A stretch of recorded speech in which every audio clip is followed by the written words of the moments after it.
Hello students, in today's session, I am going to teach you the formation of sentences in present continuous tense and in past continuous tense.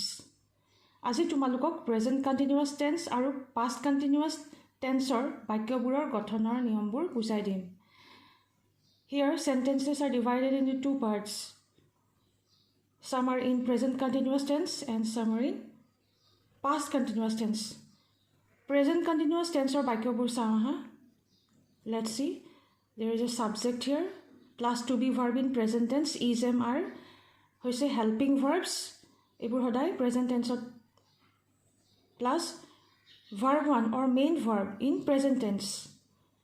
First form verb ba main verb bur hodai ing logot juk thake. Okay, ing form, it shows the continuous form, plus object or complement.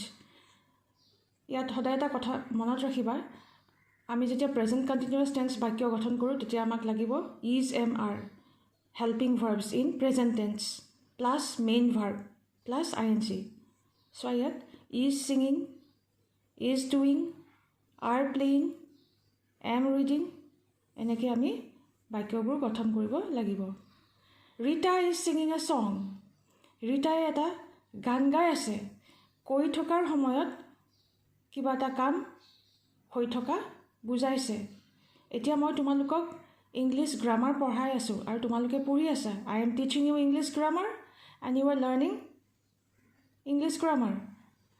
দুটা কাম হৈ আছে বৰ্তমান সময়ত. Okay, present continuous tense কেতিয়া ব্যৱহাৰ হয়?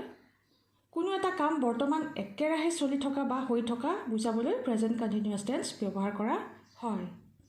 It is used to express an action that is going on at the time of speaking.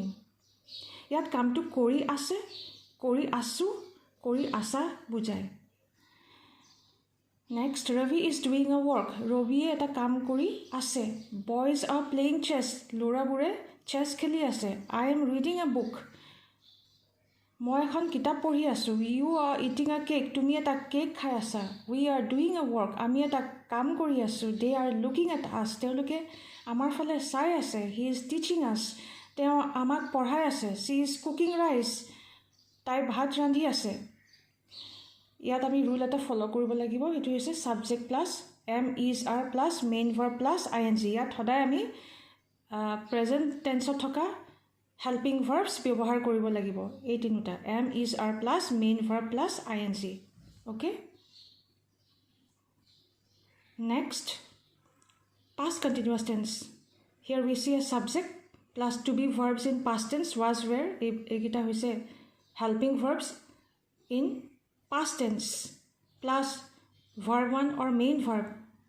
These are first form of verb plus ing plus object or complement. ইয়াত সদায় মনত ৰাখিবা আমি past continuous tenseৰ বাক্যবোৰ গঠন কৰিবলৈ সদায় ইয়াত আমি was আৰু were ব্যৱহাৰ কৰিম. ইয়াত was singing, was doing, were playing, was reading, were eating এনেকৈ আমি বাক্যবোৰ গঠন কৰিব লাগিব.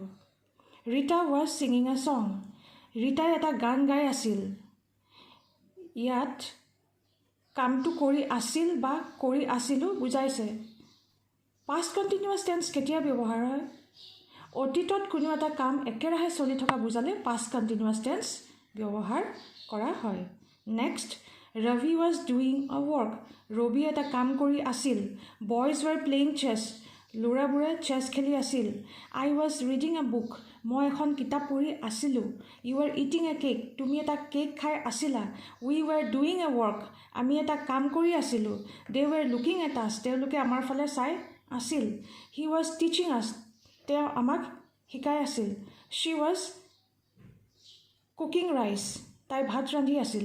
ইয়াৰ ৰুলটো হৈছে subject plus was, were plus main verb plus ing. ইয়াত সদায় আমি was আৰু were এই helping verb দুটা ব্যৱহাৰ কৰিব লাগিব which are in past tense. ইয়াত এটা কথা মনত ৰাখিবা present continuous tense আৰু past continuous tense সদায় ing ফৰ্মটো ব্যৱহাৰ হয় main verbৰ লগত যেনেকৈ singing আৰু present continuous tenseত এই বাক্যবোৰত আমি সদায় ইজ এম আৰ ব্যৱহাৰ কৰোঁ এইবোৰ প্ৰেজেণ্ট টেন্সত আছে these are helping verbs in present tense আমি মেইন ভাৰ্বৰ লগত ইজ এম আৰ ব্যৱহাৰ কৰোঁ আৰু পাষ্ট কণ্টিনিউৱাছ টেন্স বাক্যবোৰৰ আগত আমি সদায় ৱাজ আৰু ৱেৰ এই দুটা হেল্পিং ভাৰ্বছ ব্যৱহাৰ কৰোঁ which are in past tense ইয়াত চোৱা পাৰ্থক্যটো চোৱা ইয়াত হৈছে is ছিঙিং was ছিঙিং is doing was doing R playing ৱেৰ playing M reading was reading R eating ৱেৰ eating R doing ৱেৰ doing R looking ৱেৰ looking is teaching was teaching is cooking was cooking এনেকৈ আমি বাক্যবোৰ গঠন কৰিব লাগিব তোমালোকে এই দুটা ডিফাৰেঞ্চ সদায় চাই ল'বা okay that's all for today by